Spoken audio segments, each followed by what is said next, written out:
Hey everyone, welcome back. Thank you for tuning in to another episode of Tarot Card Tuesday. I am your hostess, the Blue-Eyed Priestess.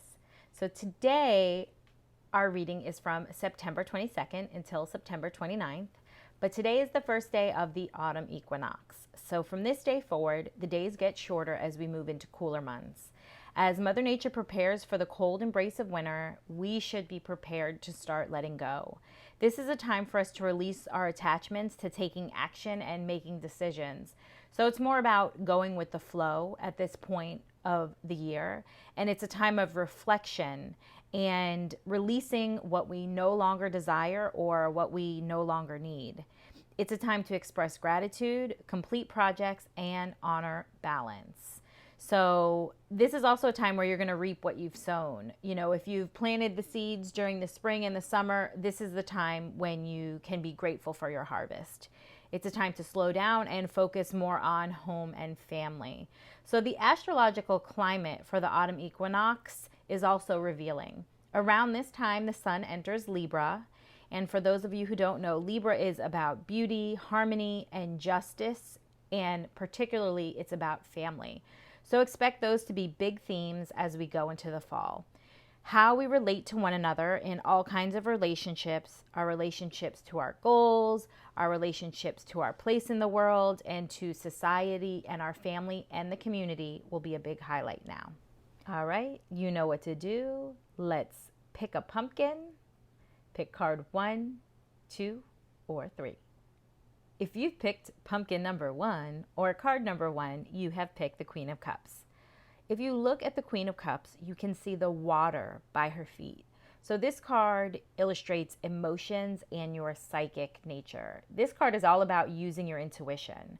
If the Queen of Cups appeared in your reading today, you're being asked to trust your intuition and pay attention to your feelings and emotions. For today, the advice is to lead with your heart and not with your head. Be open to receiving intuitive messages that are flowing to you, whether it's through your dreams, meditation, visualization, or maybe just a strong knowing. If something that you've asked about this week, if you know that this is the right thing to do for you or the wrong thing because your intuition is telling you, then follow what you're feeling. Right now, it's a perfect time to use your imagination to create. And that can be poetry, art, or scrapbooking. You can be creating your Halloween costumes or baking. So now is a good time for that. Lastly, the flip side of this card is that when we are very sensitive to energies around us, you can feel the emotions of other people. And therefore, that makes you very vulnerable to others' moods and their stress. So it's important for you to protect your peace at all costs. Steer clear of others that are negative and ungrateful. If you've picked the second card, then you have picked the Six of Swords. Let's take a look at the card. As you can see, there's a woman and a young child being rowed across a body of water towards a new destination. Their heads are covered, suggesting sadness or loss as they're moving away from something in their past. You can see the Six of Swords that are in the boat, and if you look to the right of the boat, you can see the water was once very turbulent and the sea ahead is tranquil. So this suggests that they're leaving a tumultuous situation behind, moving forward to a more peaceful and supportive environment. So a lot of times you get this card when the focus is on problems in relationships or partnerships or issues maybe you've had with your house and you're wanting resolution. So this is a positive card despite kind of what the imagery looks like.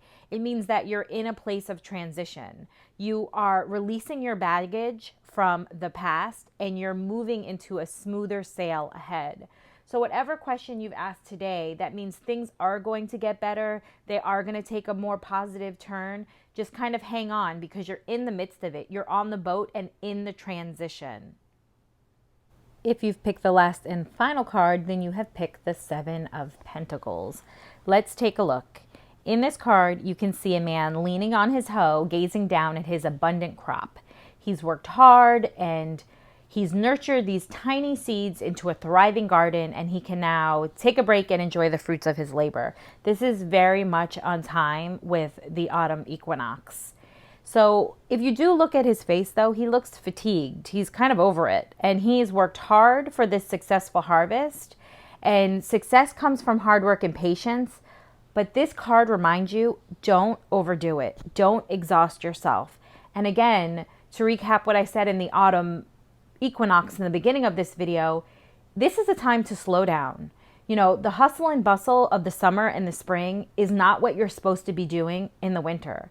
If you think about it, in the winter, animals are hibernating. Everything starts to slow down, and you should be slowing down as well. This is not a time for the hustle and bustle. This is more of a time of introspection and solitude, and to really feel appreciative and grateful. So the last part of advice for this card is, while we do want to have goals for the remainder of this year, this is not time to be goal setting. This is time to sit back and appreciate the hard work that you've done this year, or to really look at a lot of the things that you have to be grateful for. And you know, sometimes the things that we have to be grateful for are not necessarily things. They're more time with our family, they're good health. So take time and be grateful. Thank you again for tuning into Tarot Card Tuesday. I will see y'all next week.